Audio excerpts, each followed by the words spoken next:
It was in the inaugural address as the President, John F. Kennedy said, "Ask not what your country can do for you, ask what you can do for your country." I think that is the question we must ask all the time. Ask not what people can do for you, ask what you can do for your people. Ask not what we can get from others, ask what we can give others. Ask not how others can serve us, ask how can we serve others. And when this shift happens in our thinking, the world becomes a better place one person at a time. And that is the idea of the other day we discussed Vishwamanava from Kuvempu, or today I was mentioning to the children of the Veda Pathshala, Vishwamitra. Those are the people who do not ask what others can give me, what others can do for me, how can I benefit from others. They always ask this question, what I can do for others.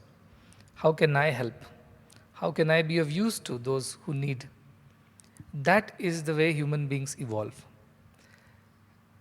Animal life is what I can get, but human life is what I can give. And this shift from trying to get to trying to give makes us better humans every day. So that is the question that we must ask ourselves every day. How can I be of help to somebody? How can I do more good to somebody else? What else I can do to better people's lives? When we ask these questions every day, we also would find the answers. And those answers will be transformative. While there is a hospital in Fiji, everybody knows about it now. There are small centers I wanted to be set up in the South Pacific island nations. The 16 island nations are there.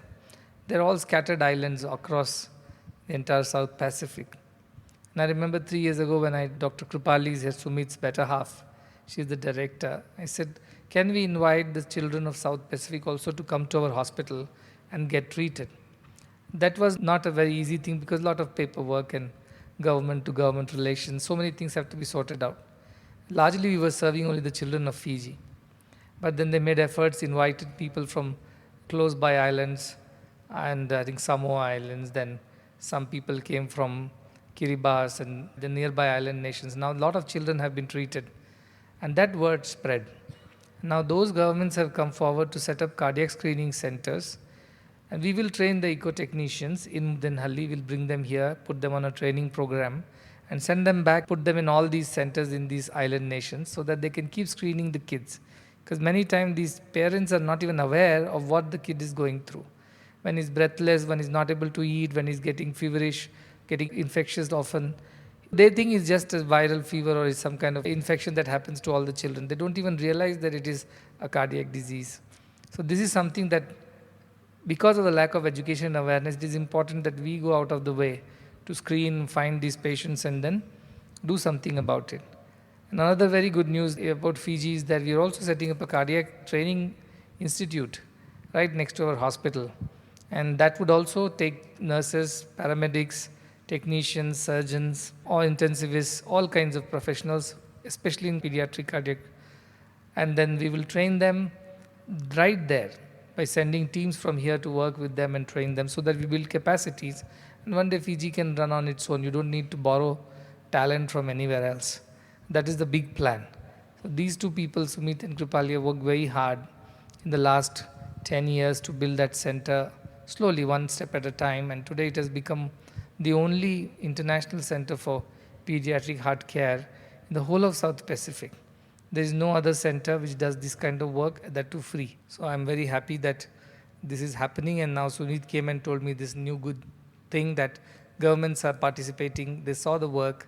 And now that is going to lead to the next thing. If there is a possibility to avoid a disaster for a child, I think we should do everything in our might to prevent that from happening. That's my way of thinking. Preventable, if it's not avoidable and the child or whoever goes through it is understandable. But if it is avoidable and preventable, we should be making efforts to do that.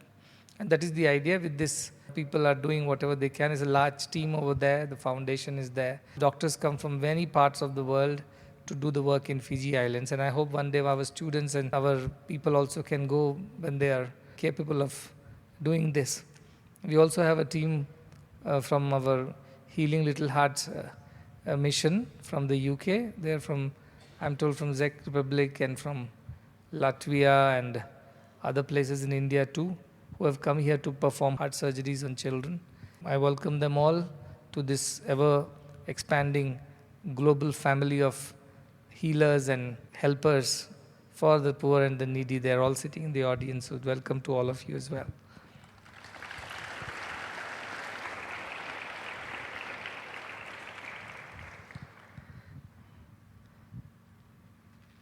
Sri Krishna says in Bhagavad Gita, Name partasti kartavyam trishu lokeshu kinchana.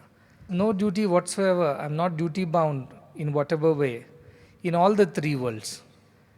Yet I act. Yet I work every day. Nanavaptam vaptavyam vartayeva cha karmani. I have nothing to gain out of it. And there is nothing that I do not already have. Yet I act every day. For what sake? For the sake of yadyadacharati shrestha tattat devetaro janaha sayat pramanam kurute lokastadanuvartate. Whatever the good people, noble people do in the society, that becomes an example for others to follow. Setting examples is the reason why I do what I do. Because then others get inspired, and then that inspiration spreads, and it helps many more people to take to the path of goodness. And every day we do little selfless work, one day we'll become totally selfless. We will become divine. That is the idea of why all this work is being done. Work without any sense of duty in it, without a sense of effort and burden. Work for the sake of the joy of doing things, for the sake of greater good of others, for the sake of setting an example. That is the principle of Karma Yoga. Karma Yoga is do what you have got to do for the joy of it, for the greater good of others. There is nothing in it for you. If something comes back by virtue of some response from the people who benefit, it is just a prasadam, it is just a gift from God. And we take it with all humility and continue to do what we have got to do. That is a simple thing, just love manifesting as work is Karma Yoga. There is no other reason why you do that karma. You just to express your love for the people, for everyone. In that there is no sense of doership, there is no sense of enjoyership. There is no sense of karma, there is no sense of action in that, in the sense of effort in that. It is effortless expression of love. And that is the kind of work everybody should do around the world, because that is a yoga. When karma becomes yoga, it redeems you, it liberates you, it frees you from all the attachments, consequences and bondages. That is the kind of work we should do as a mission. Our idea is to spread goodness to everybody, set examples so that more people get inspired. As I was walking, I met our doctor from Syria. He's sitting there. He gave me a bunch of letters. I know what is there in those letters. Most of those letters are prayers for peace and harmony and coexistence and camaraderie and safety and security. That's all those letters are mostly. Most of it is the kind of situations that people are living in at this point in time. Well, we are quite comfortably sitting here. So many of them are not sure whether they'll see tomorrow's sunrise. There are wars, there are natural calamities, there is poverty.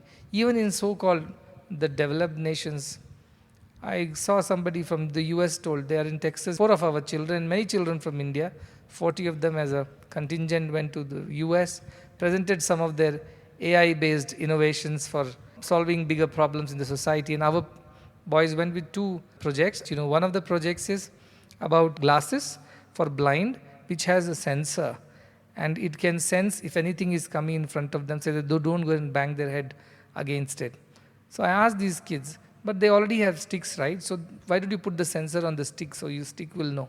They said, but sometimes there is something protruding out of a wall or somewhere. The stick may not identify and they will go and bang themselves to that. That's why we have put it in their spectacles. They have put those in their shoes, sticks, and also their spectacles. Spectacles are the glasses that they wear, so that they are safe when they are moving. So that's one project. And the other project, what they have done is a hyper-local weather prediction software. What does it do is basically now we get a weather pattern, right? You say, go to your phone and check what is the weather prediction for Chikbalapur.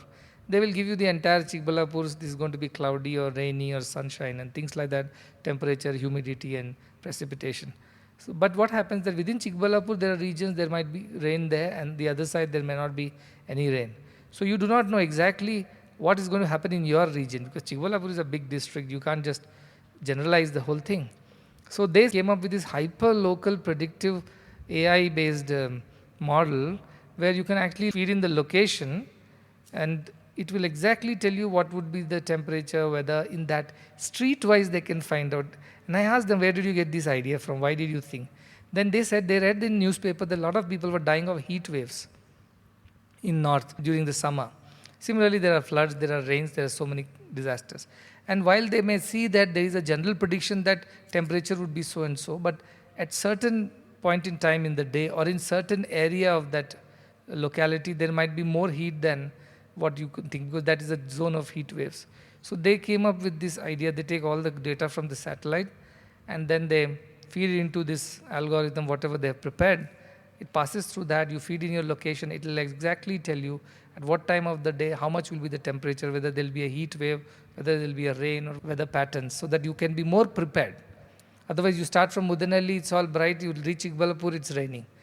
You go a little far towards Anantapur, it is hot. Weather patterns change. Going that hyper-local, that is one of the projects. So these 4 kids are there, and there are like this many kids from India. And thanks to Jay Chowdhury, who is pioneering this cause of Startup Festival. The first time he had come, he didn't know anything about us. He just walked in and met me, and one person, Satyendra, had brought him. And he forced him to come here because he said, what have I got to do in the ashram after all? I'm a technology person. I build software technology parks. I do this work. What will I do in the ashram? But when he came here, he had a conversation. He looked at what's happening. He said, I think our technology support this mission or any good work. So then this idea of startup came up, saying that why don't we have a startup festival? You all have participated. It's called India Startup Festival, and now it has become International Startup Festival. So this time it is happening in Texas through the Texas State University. And they also came up with this idea of Junicons, which is to encourage the young budding talent and brains and mentor them so that these children can, do something amazing when they grow up. They'll also get some mentorship and scholarships and things like that through this program. It is amazing what a child can achieve because the child does not know the limitations. Once I heard a story that there were 2 children, one was 5 years old and the other was 10 years old. While playing, the 10 years old fell into the well. Now the 5-year-old, threw a rope and pulled this 10-year-old out. That's what happened. But when they were going back home, the older brother said, better not mention this to our parents. Forget about appreciating you or scolding me. We both will get sound beatings. So let us not tell about it. But then the news spread. And it so happened that the parents got to know. And when they came to know, they said, we don't believe this.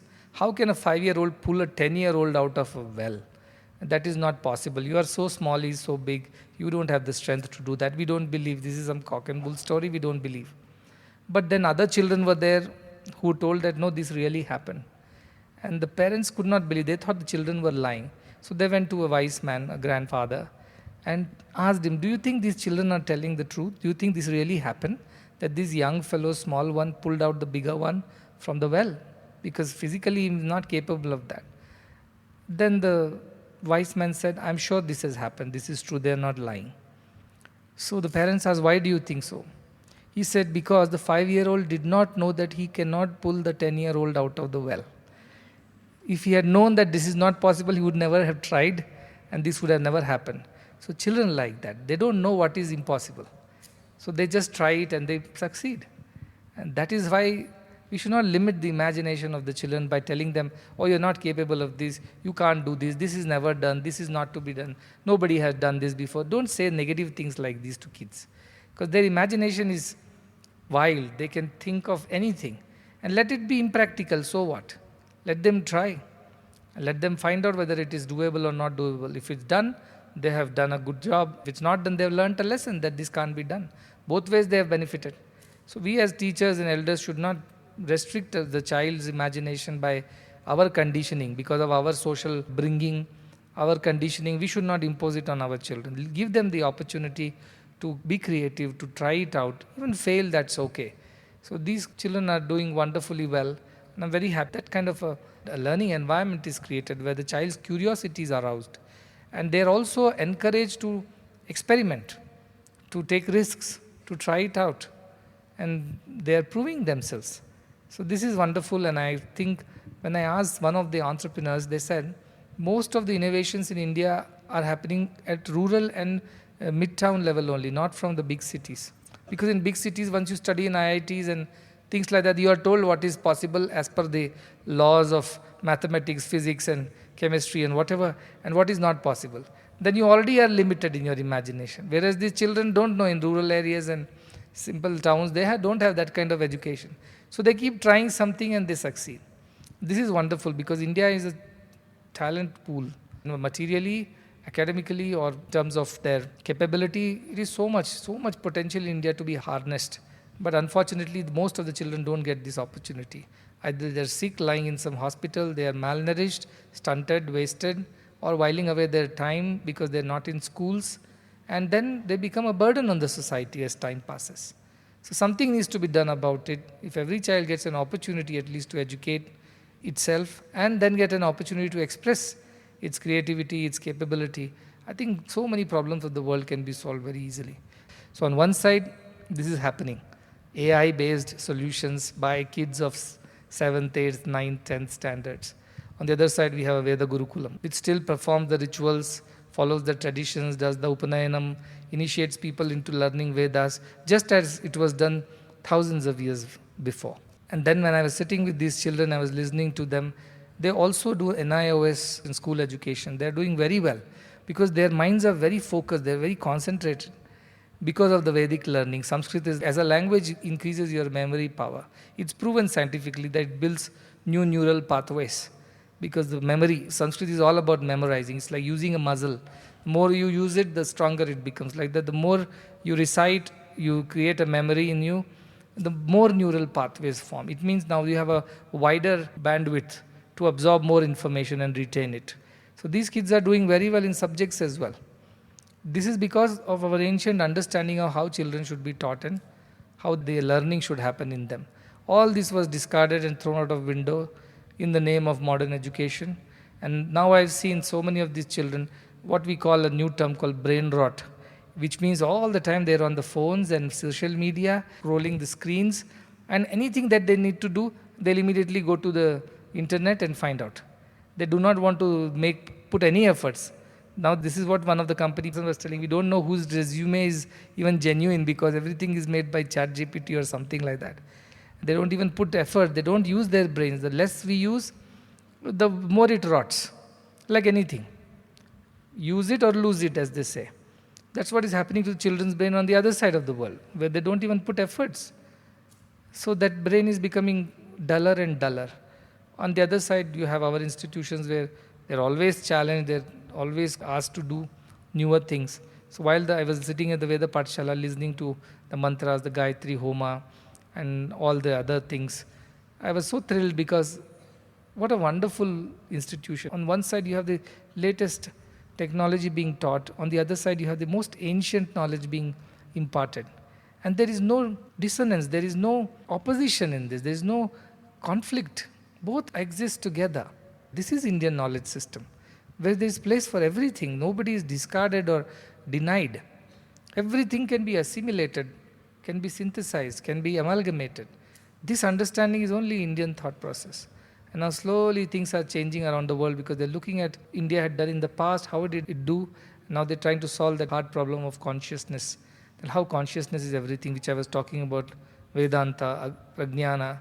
These are the things that scientists are now trying to explore because they are finding there is some basis to everything, connecting a unifying basis, which is now becoming more and more evident with quantum theory and so many other things that are happening, unified field theory, and they are coming to a conclusion that below all the matter, there lies this field of energy, and this energy is not dead or mechanical or unaware. It is conscious, it has intelligence of some kind.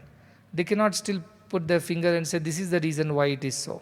But our rishis told long time ago. That consciousness, that pragyana is Brahman. That is the divinity that we talk about. Satyam Jnanam Anantam. Science is getting there. But it will take some more time before we actually acknowledge it because science has a big ego and that is not allowed in our spiritual knowledge system. So that will change with time, and I think these children who are learning both the vidyas, the worldly and the spiritual, they are the ones who can lead the way and bring that balance to the education system that is so very lacking in today's times. I am very hopeful when I listen to the Vedavatus talking about things. You pick up anybody and they know their goal, they know what is the reason why they're studying what they're studying. You can just randomly pick up. They know we are here to spread this message of Sanatana Dharma, but do it the way world can accept. Speak in English, use the technology. All that also is going on simultaneously. So both the sides have to go, like two hands, two legs. They have to having balance. That is what went missing from the education system. It can be brought back. If only we remove all the other selfish considerations. How much money will come out of it, whether I'll be known and seen and be popular, whether I'll profit out of this. These considerations, when you remove, everything starts growing. I also listen to some music, both Carnatic and Hindustani. And I was thinking, how rich is this culture? How rich is this country? How rich is our heritage? I do not know how many of our children even appreciate that. Children of the country appreciate that. What a wonderful legacy that our ancestors have left behind. To the latest, the most modern, the cutting edge on one side, to solve social issues, solve big problems. On the other side, don't lose our touch with our heritage, our ancestry, our culture, because that is our soul. Both have to happen at the same time. And a lot of efforts have been put. Sensitize our staff, let us train them and educate them, let us improve the quality of our interns and graduates, let them become caretakers of our institutions. So the university was established for that purpose. And the university now is feeding good graduates back into our education system. They are looking after our younger generations. So it's kind of a self-perpetuating. And so that culture and competence both keep getting included in the system. So also in medical college, when we did the medical college, I was very particular. I said they have to spend time learning Bhagavad Gita, Upanishads, other religions, everything, but they can't just be bookworms sitting all day, all night in front of their books and memorizing things. Nursing students, agricultural sciences students, skill building team, sports team, yoga, dance, everybody learns all our scriptures. Basic minimum they all should know, because that is the reason why we have built these institutions. And this is happening now. Slowly the vision is manifesting, and I'm happy about it, because we are the only institution in the world. I have talked to many other similar institutions, their founders, their leaders, who have only expressed their disappointment that they could not continue that original idea because of the other pressures that they underwent, including financial. So they had to sort of compromise on many of their original visions. But here, no compromise is made on that. It's absolutely clear that if we are here to do this. We are just starting another academic year. That is why I am continuously talking about the purpose and the vision of the institutions across the board. We must never forget that this is the purpose for which we are here. Yes, we will learn the latest, as our Divi Gundappa ji says, Hale Beru, Hosa Chigaru, Kodiralu, Marasobhagu. There should be old roots and new shoots. Hale Tattva Hosa Yukti, Doragude Dharma, he says. Both should be there. The latest and the ancient knowledge, both should come together. Vishi Vakya Dodane Vijnana Kale Mela Vise, Jasavu Janajeevanakke Mankutimma, he says. The science on one side and the spirituality on the Rishi Vakya means spirituality. Both should coexist in the education system. That's when there will be glory, there will be prosperity to the human society. Otherwise, it is not possible. This is exactly what we are trying to do. The vision of our rishis, the vision of the old Gurukulas. At the same time, we do not compromise on the academics, do not compromise on the quality of the system. It's up to you. It's a vast ocean. Knowledge is an ocean. Whatever be the size of your vessel, that is all that you can carry back with you. That much water only can go. Bhagavan would say, Kadavantora, Nirantera, Kavalanna, Ikku Radura, he says. Whatever you want, it's according to your vessel size only. It's not according to the size of the pond or the lake. It's according to your efforts that you can carry with you. Otherwise, Indian knowledge system is a vast ocean, infinite. How much you want to benefit from it, it depends on your efforts. But definitely, if we continue to do this, we will set an example for the whole world. And I'm sure in times to come, other educational institutions, policymakers, and even from international circles, they would come here to study how this is being done, how it is being implemented. Because we will churn out graduates, postgraduates who are spiritually enlightened, academically competent, and socially compassionate. Everything should come together for our students, what we call as hands of Janaka, heart of Buddha, and head of Shankara. That combination will happen only if we continue on this path of our knowledge system shown by our rishis, and I'm sure in times to come you will bring glory to yourself, to the institutions, and to the great Bharat, this country, the motherland that we belong to, and to the world at large. That would be our effort. 14, there is a very interesting program here in Premamritam. We are launching a course for the civil servants, that is the IAS cadre officers or KS cadre officers. It's called Vishwamitra. And Vishwamitra is the course name which is talking about values in public service. And that's being launched with the government of Karnataka here, 13th evening, to start that program, which will bring batches of officers and train them into some of these value systems, ethics, morality and spirituality, which is very much needed in public service. Most of the public service gets compromised because of various pressures. They start off very well with a lot of idealism, but as the time passes, because the situations around, compromises happen. So how to stay true to your original purpose and vision and not compromise on that? How to stick to your guns and derive strength from our spirituality, our culture, our morals.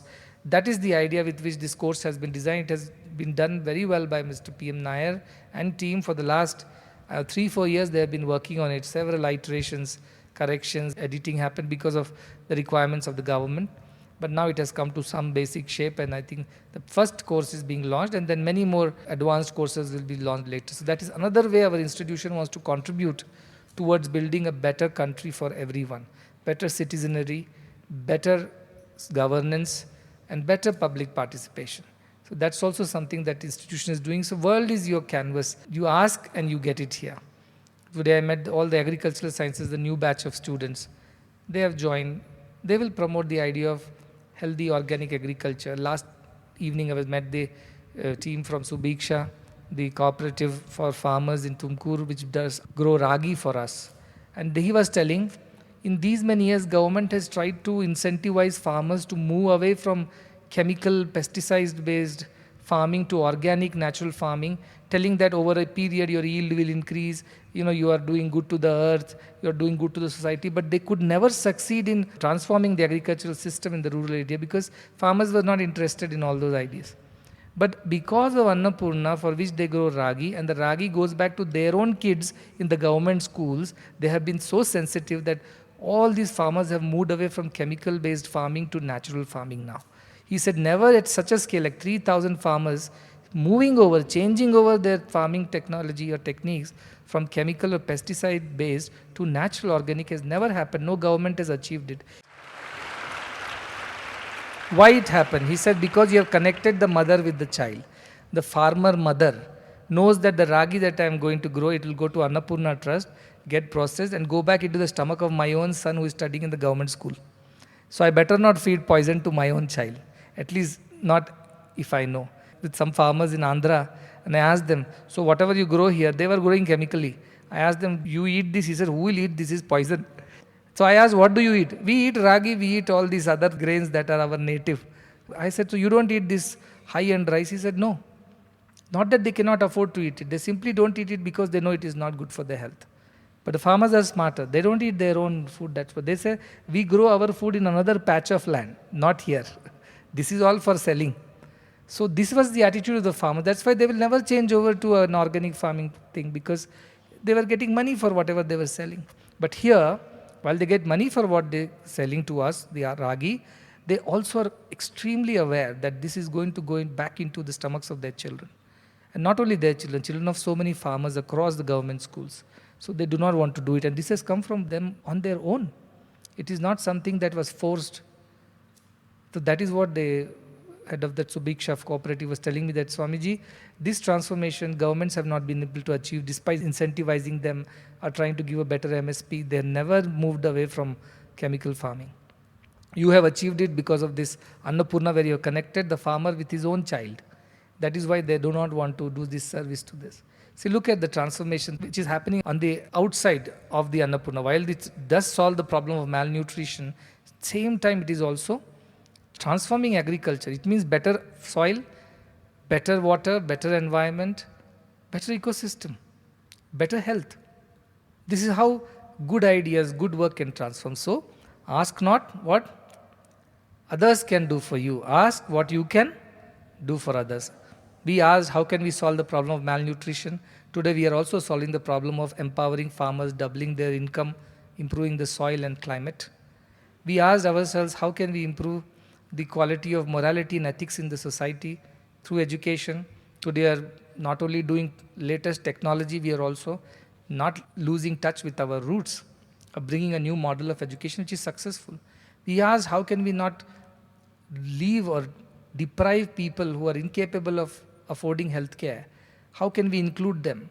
And today we have a medical school which is transforming the way the next generation will be taught how to practice medicine. We asked to solve one problem and we are solving so many problems because of that. So this is what is nation building. This is the idea of Krishna. Do it for the doing sake. Do it for the betterment of all, for the greater good of all, and so much more will happen. Small island of Fiji is becoming an example. The government recognizes us. Now it's transforming the lives of Pacific Island nation people. So much is happening, all because of this one thought: what more can I do for others? And that thought is the seed from which everything has come. Keep asking this question, keep finding answers and ways to express your love in the form of work. And that work will be transformative both for you and for everybody around you.